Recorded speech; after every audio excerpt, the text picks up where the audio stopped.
Hey guys, welcome back to my channel. There is so much contradicting information out there about what oils are best, and in this video I'm going to try to break it down and set the record straight. We're going to talk about which oils are best for cooking, which are best left unheated, which ones are good for supplementing, things like omega-3s, and which ones you should avoid altogether.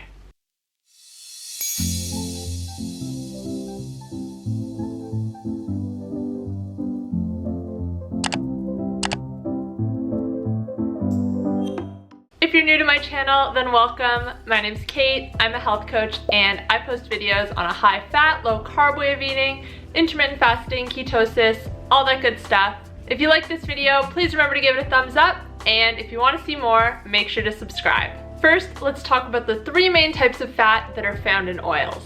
So there's polyunsaturated, there's monounsaturated, and then there's saturated.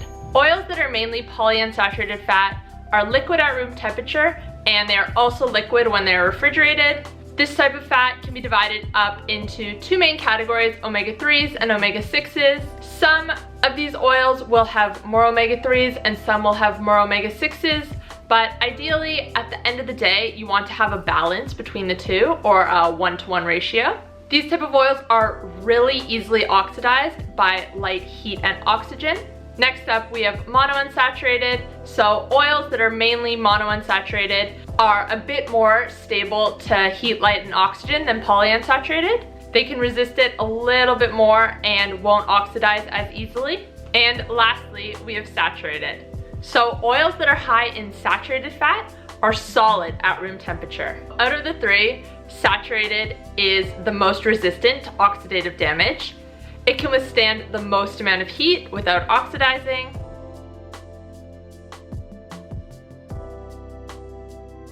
Over the last 40 years or so, there has been a really big push to replace saturated fat in cooking with polyunsaturated oils. So things like canola oil, corn oil, soybean oil. And this was done in an attempt to reduce heart disease. But this has backfired so badly. Heart disease has only skyrocketed since we started using these oils, and I really think that they are to blame. As I mentioned before, they are very sensitive to light and heat, so pretty much whenever you are using these oils for cooking, they are gonna oxidize. And what's worse is a lot of these oils aren't released from their plants naturally, so they have to be processed at really, really high heats to be able to extract them. So this means by the time you're getting it, it's already oxidized. And have you ever wondered why these oils taste like nothing, why they smell like nothing? This is because they go rancid during the processing, so then they have to be completely stripped of everything so that they don't smell, so that they don't taste. Eesh. Eesh. That's all I can say. And if you're thinking, okay, so they're oxidizing, but what does that mean? When these oils are oxidized, they are literally toxic to the body. I could dive into it a little bit more, but I have a whole video on the topic, so I will link that up above if you want to check that out.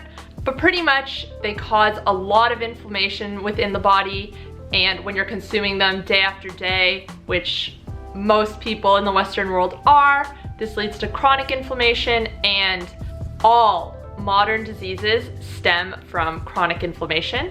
And one thing I think is funny is that we know with like fish oil tablets that are also polyunsaturated that we should keep those in our fridge, keep them cool, keep them in a dark location because they'll go rancid really easily.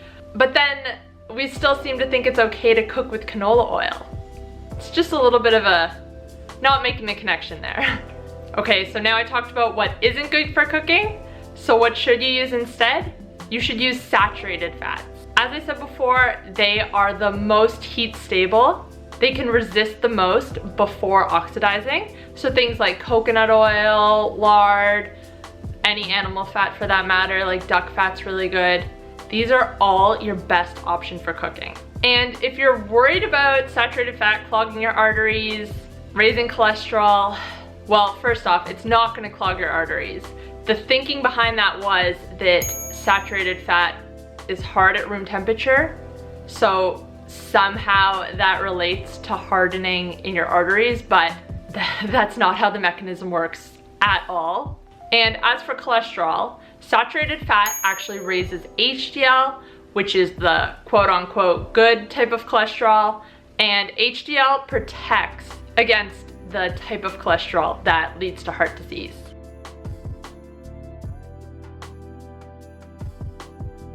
This is where monounsaturated comes into the picture. These oils fall somewhere in between polyunsaturated and saturated. They can withstand a little bit more heat and light, so you can use them for low-level cooking, although I would just recommend using saturated fat all the time for cooking. But where you can use olive oils and where they're great is on top of salads, on top of soups. You can make homemade mayo with olive oil. That is delicious and really, really not that hard. And because monounsaturated fats are released from their plants so easily, they don't have to go through this really high heat and extensive processing, so you don't have to worry too much about them being oxidized by the time they get to you. But that being said, you should always try to buy your olive oils local, just so that they don't have to be transported as far.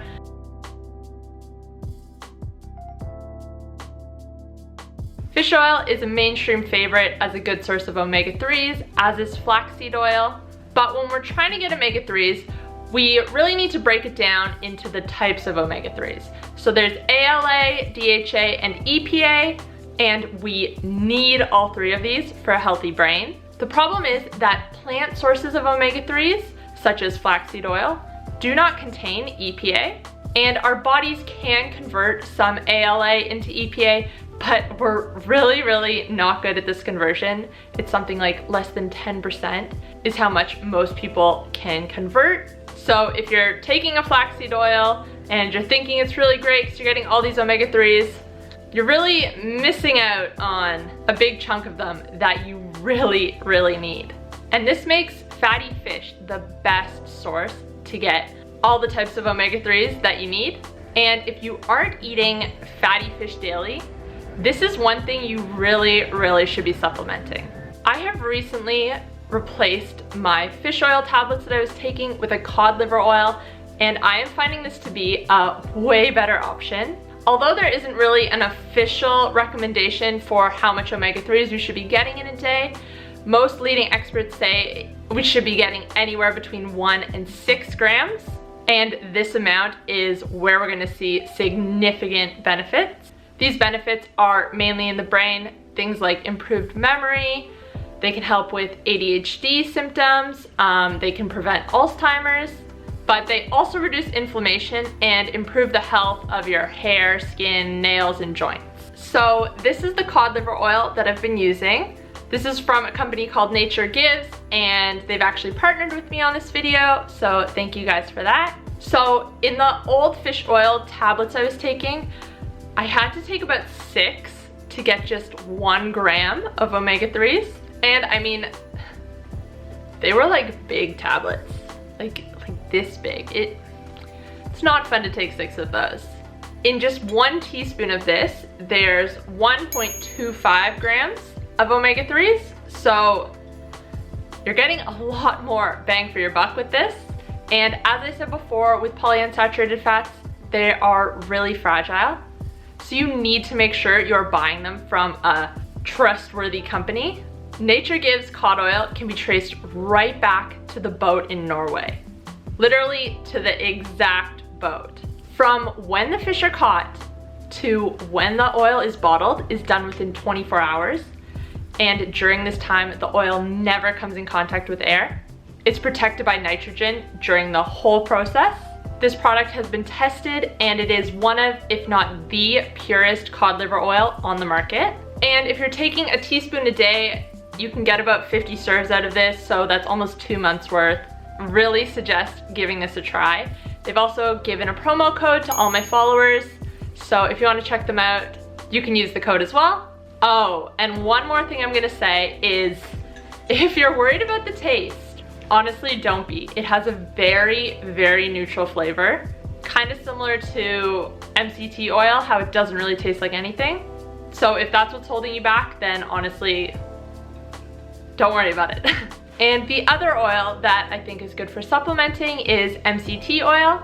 This is especially good if you're on a ketogenic diet, as it promotes ketone production. Now, one thing that I wish I knew sooner about MCT oils is there are 3 main strands, C8, C10, and C12. When you are buying an MCT oil, make sure you are getting one that only has C8 and C10, no C12.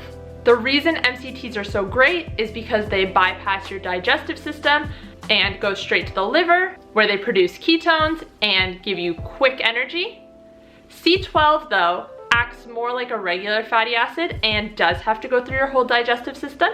So this means you're not getting that quick boost of energy. And if you're buying an MCT oil, you're probably buying it for that quick energy. So if there's C12 in it, it's kind of missing the point. Some companies will use it to cut costs just as a filler. So always make sure to check your labels when you're buying MCT oil. I will link some of my favorite brands in the description box below. And if you've never had MCT oil before, I would suggest starting out with a powdered MCT oil. When you first start using MCT oil, it can cause some digestive problems for some people, but I find that the powdered version is a little bit easier on your digestive system. So if you're just starting out, I would recommend that. Anyways guys, thank you so much for watching. I hope you liked this video. Remember to give it a thumbs up if you did, and let me know in the comments down below if you supplement for omega-3s. Thanks guys, I'll see you next time.